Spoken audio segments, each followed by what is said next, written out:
This might get weird. Are we rolling? We're rolling. Well, then cheers, Grace Helbig. Cheers, Mamrie Hart. You guys, welcome back to another This Might Get Real. And I'm going to tell you right now, this might get really shorter than you expect. Mamrie's a little under the weather. Honey, I am the witch in Wizard of Oz, and the weather has crushed me. Oh, but great socks. Always great socks. Mm-hmm. But thank you for making time in your illness to talk things reality TV, because it is the art that heals. Honestly, this might get sickening. Yes. Do they still say sickening on Drag Race? They say mama a lot. They do say mama a lot, specifically Plain Jane. Plain Jane has some mommy issues. And so does Q. Mama is the end of every sentence. I don't hate it, but I hear it a lot. Should we just start with Drag Race then? Let's start with Drag Race, because I also just saw a YouTube short. Yeah. That was Plain Jane, and she was in a very Plain Jane kind of shade way, saying, some people might know this, but I'm actually the first Drag Race contestant who is fluent in Russian, despite someone else pretending to be. Yeah, that's how she entered the workroom. Right. Yeah, she was throwing shots at Katya, and I was like, damn. Well, first of all, Katya is so sweet, and I know it's all in like good fun, but also if I was a drag queen, I'd be like, maybe I don't throw shade at the most popular podcaster from Drag Race history, right? Successful talking head, unintentional but intentional comedian artist. Yeah. Okay, so Drag Race, this was our musical to get out and vote. Power. Mm-hmm. It was an interesting episode. I agree. And what's weird is, like, I've been looking at recaps, to refresh our brain, because it's been a week. And so many people are like, such a strong episode. And I was like, was it? Well, I was, I guess, strong in that, like, the performance itself, my note is like, they all did pretty great. Yeah. All things considered in the performance. Some did way, way better than others. But the devices of the episode fell completely flat by the end of it, but I guess we'll get there. This episode, they're recording their own verses to Power. Is that the name of the song? It's like our funk revival. I thought the song itself was incredibly fun. Yeah, I thought it was fun. I feel like there were mixed reviews about it. And also, like, going into, if you get chosen to be on this show, I always just imagine, like, what you're going to, at some point you're going to have to write a verse. Like, if I were chosen, I'd be at home writing verse after verse after verse of different couplets and beats and things that I would just have on hand that are thematically a little bit different. Like, here's one that's just about how great I am and I'm going to snatch the crown. And here's one about, I don't know, I guess world peace. Yes. No, it's so true. And also, especially like for Nymphia's case, I'd be like, okay, I better rhymezone.com the word yellow. Yeah. At least before you get there. Or Maya. Yeah. It just rhymed equal with equal. Confidently rhymed equal with equal. Didn't second guess it. And thank God for, who was it, Leland? The guy that was doing the recording session. He turned that into like an intentional moment versus like lazy songwriting, I think is what he was saying. Yes, he was like, look, if you're gonna not even take the time to find a rhyme, give a pause and make the audience think you are gonna rhyme, and then it just, and then let it fall flat on purpose. Right. But first thing I thought was, I think Plasma would have killed this challenge. Yeah, very much so. And I think Mirage would have too. Oh. Lest we not forget sweet Mirage. Heel clacks. But then we get, okay, go ahead. No, go ahead. I'm hearing 90 voices in my head. I'm on so many cold meds. You just talk and I'll beam in from the sky occasionally. Well, I was saying, I'm sitting here like talking about this, essentially judging all of this, but knowing that if I were ever put in a situation where I had to sing my verse in front of like a peanut gallery of my peers, and also learn choreography, I would never be able to do that. So I give these queens so much credit for the vulnerability it takes to get up there and be like, I'm going to sing my best in front of these girls that are cackling behind me. It's so, oh my gosh. No, when you put on the headphones, I mean, Grace, you know good and well, we have on headphones while we do our podcast.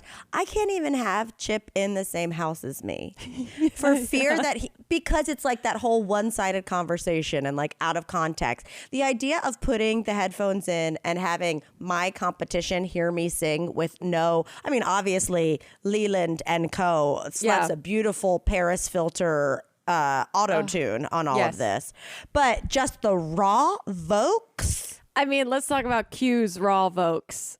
Okay, those, I paused the TV. I think I was watching this on our flight back from Vegas. Oh, really? I had downloaded it before I got on the plane because it didn't have Wi-Fi, and I was watching it and I had to pause it and look out the window because I was laughing so hard. And like, it's not totally fair to laugh because I can't carry a tune, but Q said they could and said they were a musical theater person. And even the closed captions read, quote, strained vocalizing. I was like, she's getting shaded on every angle of this episode. Totally. I mean, poor Q. First of all, when they were like, oh, musical theater person, I'm like, what'd you major in? Like stage managing? Lighting? Construction because you love bricks? Yeah. Because that was absolutely rough. I will say, oh God, can we talk about the actual performance though? Yes, yes. Q? Haunted. I am haunted by Q in that outfit and wig doing this circular motion. I mean, I was scared, Grace. It was like a reanimated Michael Jackson coming out of a haunted house. I was like, Lord Farquaad is wearing latex and is gyrating. But I also felt like they clearly reduced her choreography. Yeah. And all she had to do was like kind of dance with the guitarist and then jump off the stage and do a little like step turn. And I was like, oh, they really set her up so she didn't look awful trying to do choreography. But also this outfit, everyone raved about it. I thought like it was jarring and I couldn't tell. I couldn't tell what my actual authentic like reaction was, whether I liked it or not. I couldn't tell. I still don't know. I felt like we were being gaslit. Because when I watched it, to me, it was Halloween Horror Nights. It was Michael Jackson in Thriller, like accidentally put to ×3 speed. Yeah. I watched it and I was like, the second her little ghoul ass popped out, I was like, oh, she's going to get raked over the coals. Yeah. And when they were like, this outfit, this hair, which I could see, I guess if I really squinted, it's like vibes of like Joan Jett meets some Freddie Mercury jackets. But no. Yeah. I really vehemently disagreed with the judges. It distracted from what like the choreography that she was doing because I didn't even really put it together till I watched like it back a second time to be like, whoa, she really didn't do much choreography comparative to like everyone else that had to learn their steps, but the outfit like distracted enough that you didn't notice that at first. Yes. But here's another thing I will say about judging that I am just gobsmacked by. Yeah. How has Michelle not called out Maya's makeup?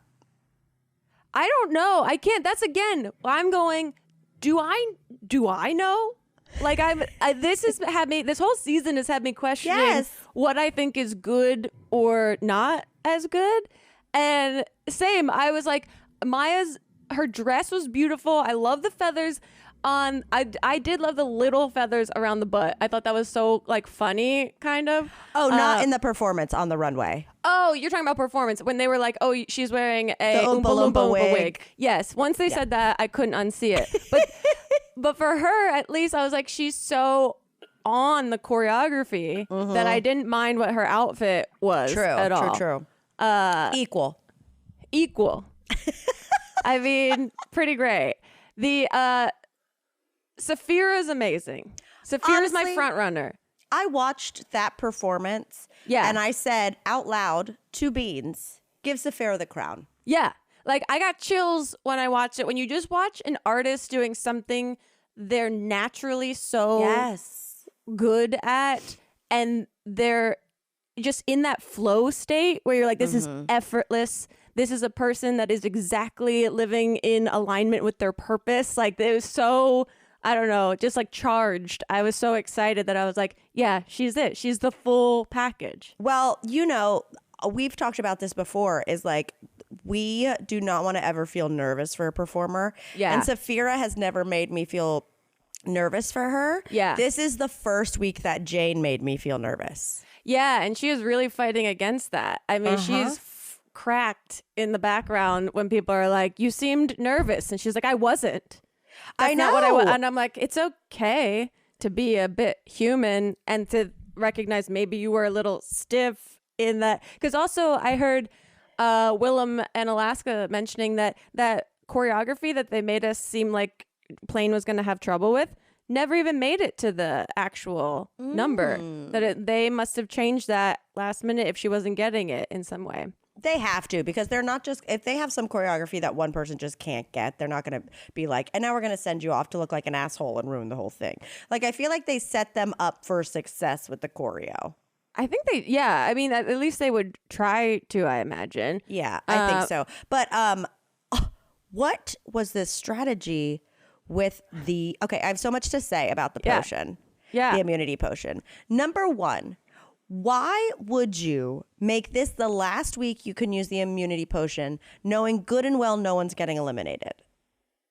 That's what I mean. It feels like something got fucked up. It feels like a producer, like it feels like they bit themselves in the ass somehow trying to like set it up so that certain queens got on the bottom. Right. And I feel like something got messed up, because clearly that's not like, because then there's literally no purpose. There's no purpose. They didn't, I mean, I don't remember how exactly Ru said it, but did they set it up like everyone was so great that we are not going to get rid of anyone? Because that's not how it felt, because they did have critiques about people. They did have critiques. Like, queens were in Untucked learning the lip sync song. Like, but like, Plane was being like, I want to be on the top. I don't want to be listening to this song. Like, she was being a brat about like even being considered that she could possibly be on the bottom. Well, listen, I didn't want to practice that song either, just because, I'm sorry, Meghan Trainor. That I was like, you're doing a whole episode about funk and then soul, this? and then you're gonna play Meghan Trainor, The whitest of the whites. Yeah, I was like, something has happened on the back end of this episode, right? That people like, are messing things up. A producer absolutely quit. When when it was like, you have to consume the immunity potion. First of all, I think it's crazy that Plain Jane didn't take it herself. Second of all, I think it's crazy she gave it to who I think is one of the fiercest competitors. Right. If she was playing strategically, she would have given it to Maya. I didn't understand any of it. I know that Nymphia has been asking for it. So my only thought was that Plain, in a producer mindset, which I believe she has a lot of, like, she is watching herself from like third person point of view as she competes in this program, that she was like, oh, they filmed me getting asked by Nymphia for this potion. Right. And if I don't give it to her, they can make me look like a villain. So I should maybe give it to her, and then I look like Miss Congeniality, and I can like shirk some of this stuff where everyone thinks I'm a bitch. I don't know. I don't understand it. It was so confusing. I don't understand it either. But I'm also, my only kind of like mindset on it is that I think that maybe Plain doesn't realize how good Nymphia is and what the audience is seeing. Because when you think about it, like, Nymphia has brought like talent show, runways, like all of those where she's, you know, the girls are going one by one. I don't know if they have a monitor in the back. Like, when she came out and did the traditional dance and some other things, like, and then you know how much she loves to downplay herself in the workroom. Right. So I wonder if she really sold an image to Jane that like, oh, I'm not even, well, there's no way I'm going to be in the top 3. When really all those moments she's by herself, she owns it. Yeah. You know what I mean? That's totally true. Because I was thinking too, how does she know how any of the other girls did in this performance when unless it's all she has to go on are what the judges' critiques are. Also, she was better at dancing than you in the final number, and you two were paired together. Right. Like, did she think Nymphia was out of step when really it was Plain that was out of step? You know what I mean? I don't know. I feel like I feel like the producers were working to set something up that didn't pay off somehow, and it left everything a little confusing. That said, the Saphira Morphine lip sync was very fun, regardless of the Meghan Trainor. I thought Morphine did amazing this episode. I was like, hell yeah. I mean, while I still kind of wanted Saphira to win, I do feel like Morphine showed her range the most. And also, like, Morphine looked so pretty. Oh, my God. So Morphine, pretty. in the performance itself, was like, I could not take my eyes off of her. When she did that one move where it's like a guy in front of her, a guy behind her, and they do that like body roll. Body roll. I was like, oh my God. The body roll was so hot, and she was rocking this like Beyonce meets Britney Spears toxic kind of outfit. Yeah. No, she truly had never looked that good. I'm always curious too, because you know how they bring like a shit ton of outfits, but like they don't know what the theme of the music's gonna be. You know what I mean? So they're just pulling from their closet and hoping it kind of makes sense. Yeah. Within it. Also, we're getting so much that wig that she wore for her purple outfit on the Colors runway was Plain Jane's wig. Was it? That Plasma got sent home in. So the week before. So they're like sharing wigs like crazy. They're reversing the curse of the wig. Exactly. I have loved all the behind the scenes stuff of Plain and our girl Dawn. Yeah. Have you seen that? I mean, like, look, Plain looked good in her little shattered green outfit, but it was not. I mean, and I also understand the perspective of like Dawn's aesthetic not being your thing. You know, it's more clown, it's more performance art, conceptual, which I'm into. I love a concept. Give me a story. Tell me all of the nuances, like a real piece of art. Well, I mean, and I love a beauty queen moment too, but I love a beauty queen moment when it's what was the winner? She won over one of the COVID years. She's so funny. I think she's from Minneapolis. Do you know who I'm talking about? The queen? She'd be like, look over there. Oh, Jada Essence Hall. Jada Essence Hall is like the beauty queen shit I like, because it's like so poised while being so funny and like and sassy. Like the plain Jane beauty queen, it felt just a little too uptight. Yeah, like I don't love an updo wig, especially when it's like that pulled tight and structured. And also like the neckline of the dress like went up to like was super high neck, and then the green just kind of stopped. I wish she had like painted some of the green like to continue up her face or something. Would have been kind of cool. But I thought her look was beautiful and polished, but it wasn't like exciting. Well, in general, having a week where no one goes home isn't exciting. And that's what brings us to the motherfucking Survivor. Oh my God. Okay. Last night was a lot. Okay, what do I have here? Oh, my first note is, wow, Banu is genuinely so bad at this game. I can't believe it. Indian Flula is so terrible at this game to where, I mean, okay. I was going up and down in an emotional roller coaster of whether I was fully entertained by it or completely bothered by it. I got a text from Steve this morning, our friend Steve, that just said, or last night, that was like, Indian Flula's on my last nerve. I'm sure to super fans. And then I started thinking, though, I kind of enjoy someone that isn't a super fan like he's a super fan, so he says, but he has absolutely no concept of strategy in the game itself. So there is something kind of fun that he's like fucking up the game for all of these people that are super fan strategists. Because the other thing too is like, you could have a completely clear and genuine like read on him of being like, this guy's just kind of a character that doesn't know what he's doing and he's panicking. But how could you trust that completely? When you're in that game, I'd have to be like, or is he a mastermind? Right. Is this fake? Like you couldn't ever trust completely that you're like, this guy is just panicking. Like you'd have to be like, is this strategy? Is this a new thing? Is this absolute breakdown? Because like, okay, couple things. Yeah. One, I have it written down. I wonder if anyone has, to prepare for Survivor, taken acting classes. Because I feel like that could really help. If you're like, 100%. I can strategize, I can think it through, but I have a hard time just like selling a lie. Take some acting classes. Yeah, good call. I think that would really work. Everyone's at home building all these puzzles, which, by the way... Oh my God, Hunter? Finally we get a guy, someone that knows how to do stuff on this island. Like, this should not be an anomaly. Right. That he's like building a bed, and then they cut to him and his entire apartment is just full of survival puzzles. And I was like, whoa, this I wrote down, could you deal? If Elliot all of a sudden took a room of your house and filled it with survivor puzzles that he was woodworking himself. Yeah, I'd have to. I mean, yeah, because I'd be like, it's a hobby, an art form, and you're like, you know, keeping your brain sharp. It's also very sweet that he does that for his students too.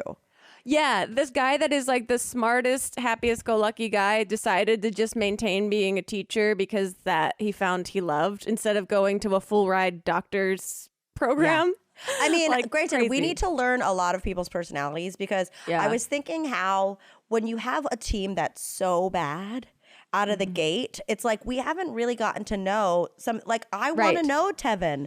I want to know that, like, mom who didn't use drugs during all her labors. I want to get to know the other teams, and it's hard to when it's like the one team is sucking so bad that they're getting all the airtime. Yeah, a lot of people I was seeing want to go back to a 2-team system in the beginning. Oh, God, celebrate.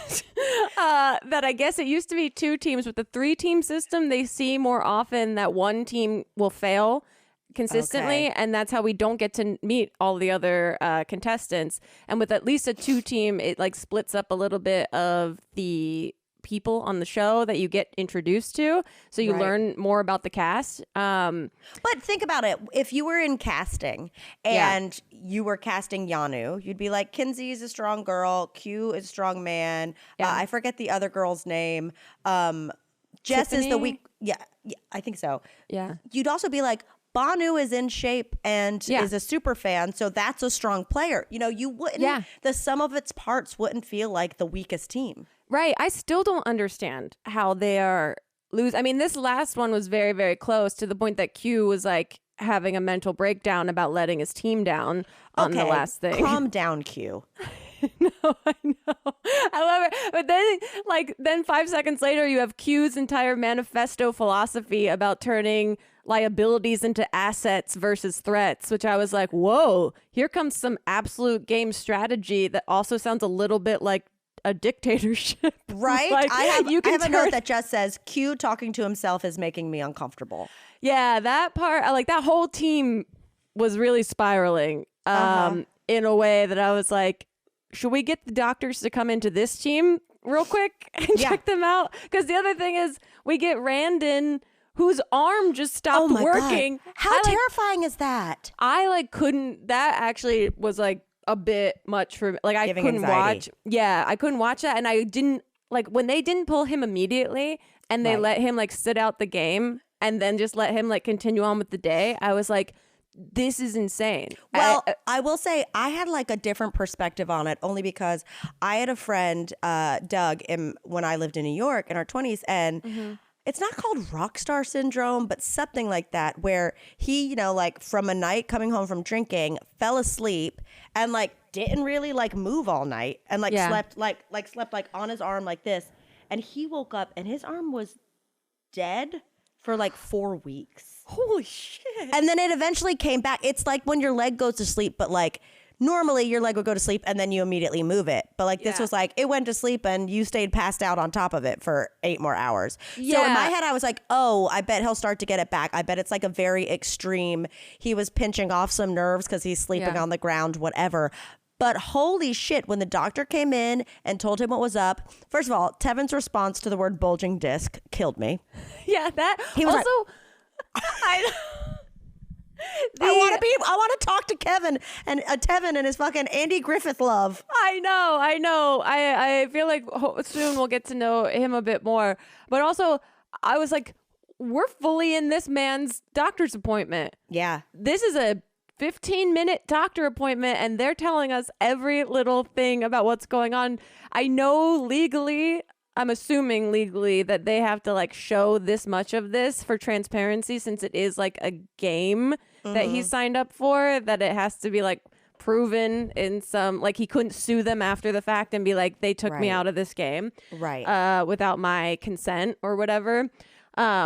But anytime there's an injury, they do this on the show. They have a doctor come out and over-explain every part of it. And Jeff T-balls up some softball questions for the doctor to answer that really removes them from full liability. Well, I think that guy might have had some good strategy in his back pocket. So I'm sad we're not going to get to see him play. And an idol.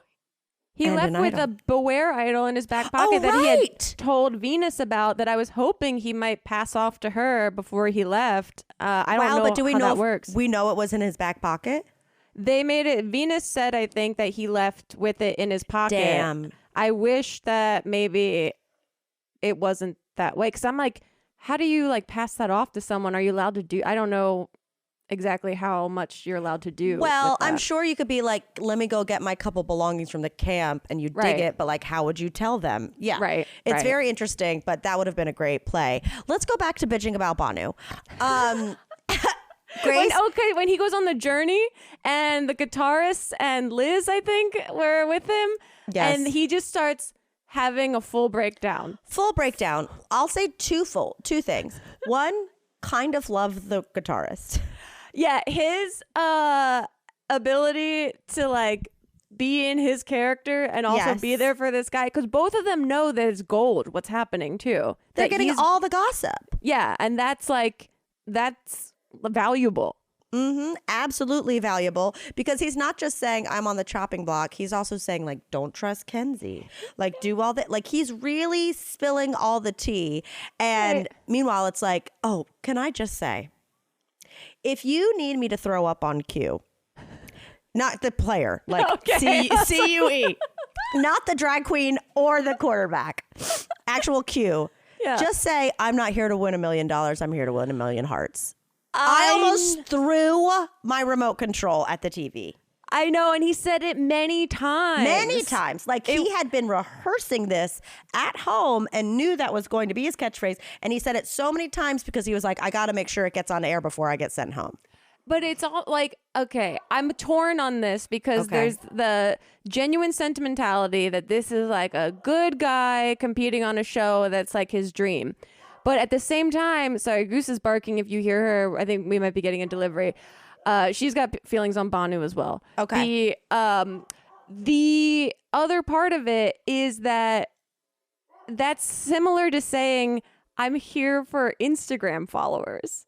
You know, like I'm in my mind. You could make the argument that this person isn't here to win money; they're here to win hearts, which you could make the Instagram argument is likes in a social media context. So like, I understand his sentiment is very genuine and very sweet, but if like this is a game show that you're playing, and so you basically just said you're here for followers in a way. No, so I agree, because he didn't go, I'm not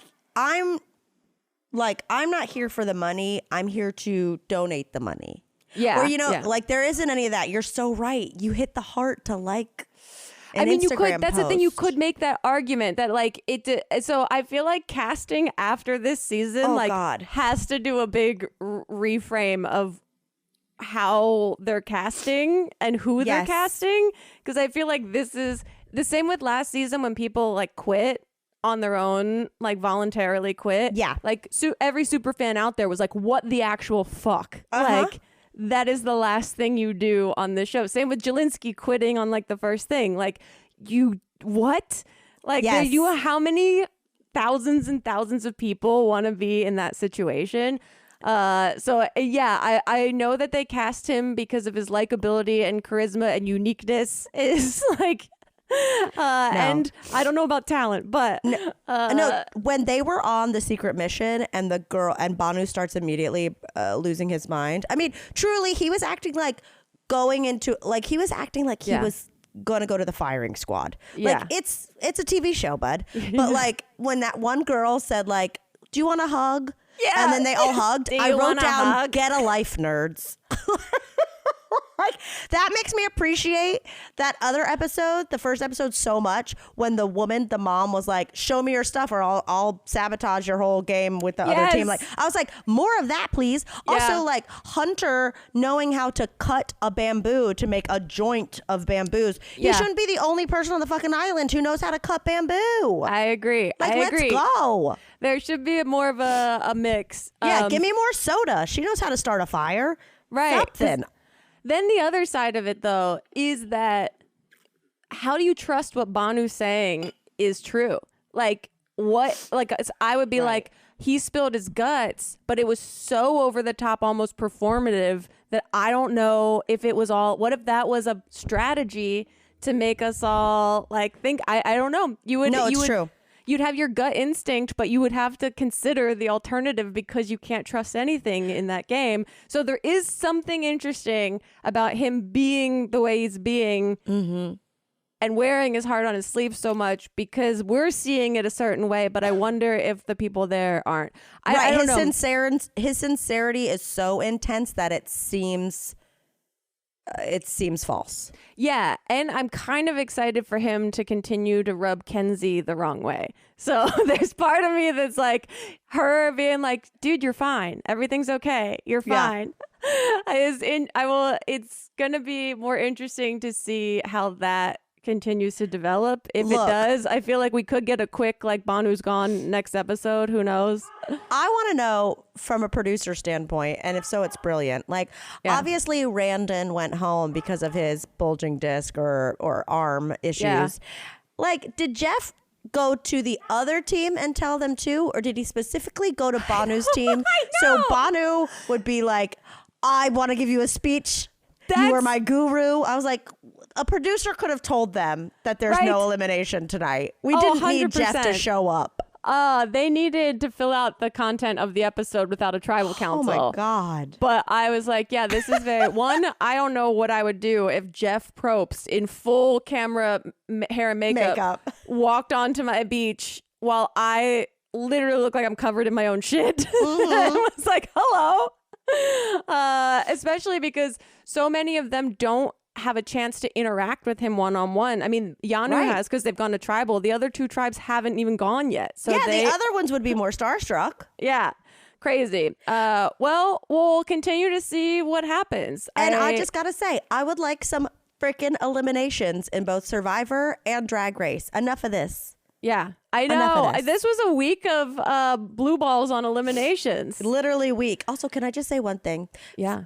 Producer mind kind of going with the immunity potion. Sorry to go back to Drag Race. With the immunity potion, the fact that they had it run out on the week where no one was being eliminated, so stupid. You know what they should have done is they should have done something like earlier in the season, been like, okay, if you don't use it, you get 2 eliminations. Like, they should figure out more twists. This one felt like a half-cooked kind of device. Yeah, it felt like they added it in to spice up the game, but didn't really think through all the ways it couldn't work. Right? Or like on the slide be like, and if you do decide to help a sister out, then they do out of the kindness, then they should like sidebar in a talking head with Jane and be like, we're giving you another one, but the other women don't know you have it. Yeah. Something. I'm just saying, let's freaking go. Okay, speaking of going, let's talk about The Bachelor. Okay, I have like I have one note. Yeah, go for it. And that's him and Kelsey? Kelsey. Him and Kelsey fucked. They had to, right? That body language cooking breakfast is like, you guys fucked. I felt like I was watching a rom-com in too. the early aughts. I'm sorry. Like, someone sitting on a counter and the other one kind of touching their butt while making bacon. I'm sorry, what? I mean, I felt like, what was that movie, The Holiday or whatever? Yes. I was like, what's going on here? This is undeniable. And then, okay, so then we have the biggest thing of this episode. The Golden Bachelor women come in, give some motherly, maternal, mature advice to the women. It all seems to go well until Leslie comes to talk to Kelsey. They have a beautiful moment talking about both of them having moms that passed and being in this experience. And then Leslie drops the reality check that she didn't get chosen and she thought she was for the Golden Bachelor. And Kelsey's got to keep in mind that she might not be picked. And that's really important. Otherwise, her world's going to come crashing down. I wanted to reach through the TV and smack Leslie. Leslie walked in with bitterness in her baggage and said, I'm unloading it on this girl. I got nothing left to lose. I'm going to fucking burn it all down on my way out. I mean, honestly, I was like, at what point do producers intervene? Because that's not fair that these three women are getting three very different talks. You're getting one person that's, there's like Daisy is being told, like, don't overthink it. Just have fun. Enjoy this. Daisy's being told, try to be a little sexy. I Guys know. like that. I know.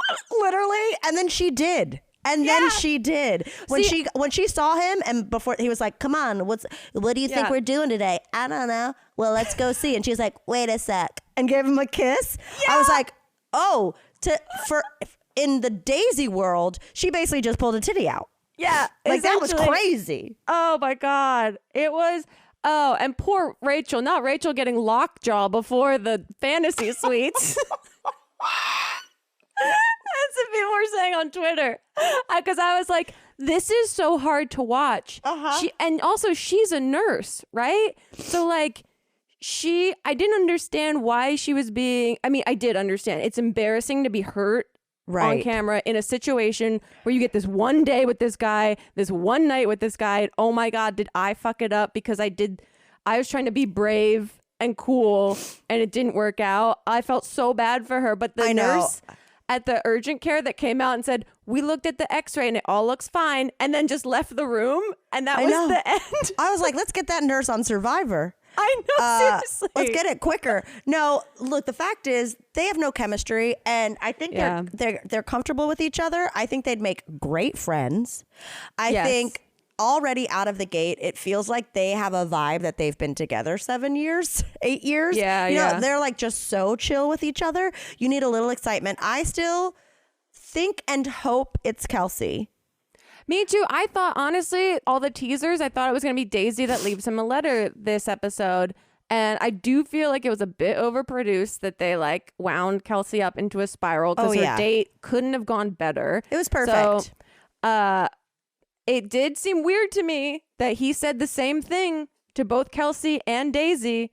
Right. That he was falling in love with both of them. So I was shocked that a guy that's so cognizant of his words would do that. I agree, but also at the top of the episode, and I could see him doing this, is like he's got so many rules and so many like parameters that now that he's down to the last three, I think he was really being like, I'm not letting myself like fully dive into this. Yeah, and, like, I mean, I've got to fully do this because like now or never.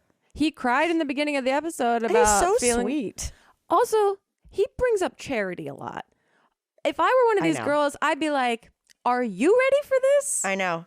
Can you see yourself getting there? Because it seems like you're over there, still getting over Charity. And I'm curious, like, what is the timeline of how long it's been since he did his finale to where he's at now? I feel like now it's probably been a good amount of time, but I think they start up like a few months after. Right. So I was like, was he in the right headspace? Because he's brought her up a few times this season, which is obviously warranted because he just came from that. But if I were one of the girls, I'd be like, how do I know for sure? Like, he was going to get married to this girl. That like now he's all about me. Even though, that said, I think him and Kelsey have amazing chemistry. Me too. And they seem great. And I think the producers clearly getting her wound up. I think it's especially fucked up because I do think that's why he sent Maria home.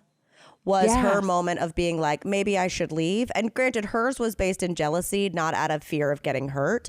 Yeah. I feel like I don't know, maybe there's a big chance. I love watching the theories on TikTok where, you know what I mean? Where if it's probably Kelsey going to be like, hey, if I'm not the one, send me home now.